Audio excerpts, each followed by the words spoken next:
Wedding season is upon us, and if the thought of wedding bells stresses you out, not because you have a fear of commitment, but because you just don't like weddings, or they overwhelm you because of the crowds and the people and the small talk and the food. Today I've got 3 super practical tips on how to hack a wedding and how to overcome the big day.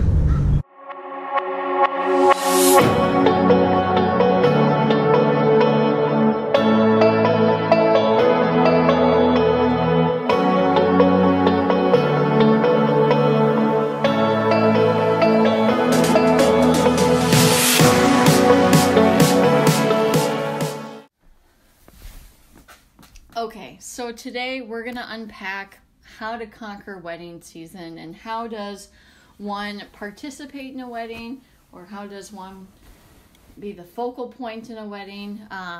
We're just going to get right into those 3 strategies.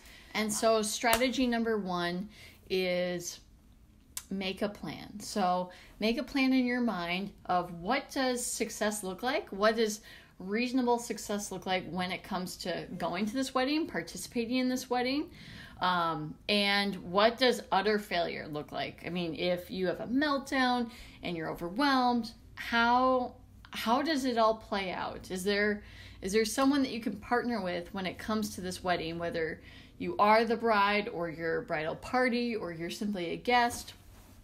Is there someone that you can partner with? Which brings me to my second point. So you have a plan, you've thought out what does success look like, what does failure look like at each stage of parking and seating and all those key ideas. But then the second piece is find a buddy. Is there someone in the bridal party that you're with? Is there a wedding planner you can employ?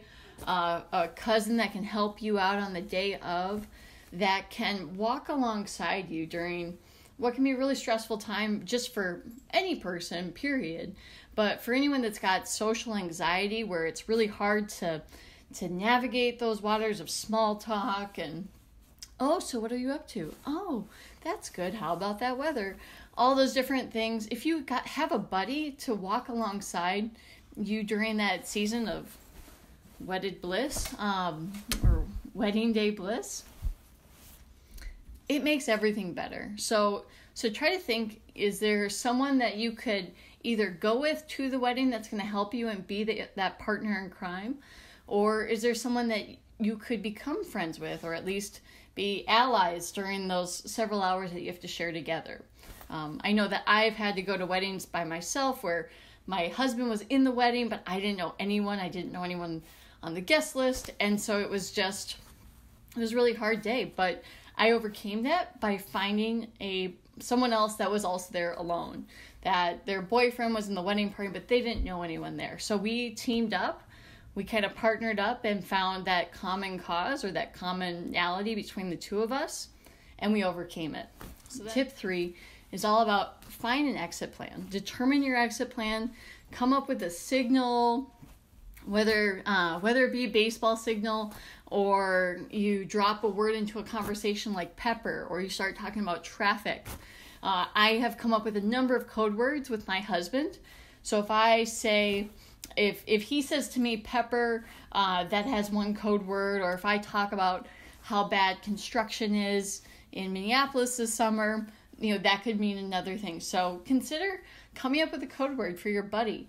If you can find someone that's going to walk alongside this day with you, whether it be your day or you're in the party or you're a guest, if you have that code word, there's that shared language between the two of you, and that person can help get you out, help create an excuse to go home, or just go,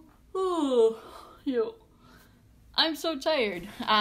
So wedding days, they don't have to be overwhelming. I know that they overwhelm me, but I hope that with these 3 tips, I hope that you find that this challenge before you, this busy wedding season this summer, is now surmountable.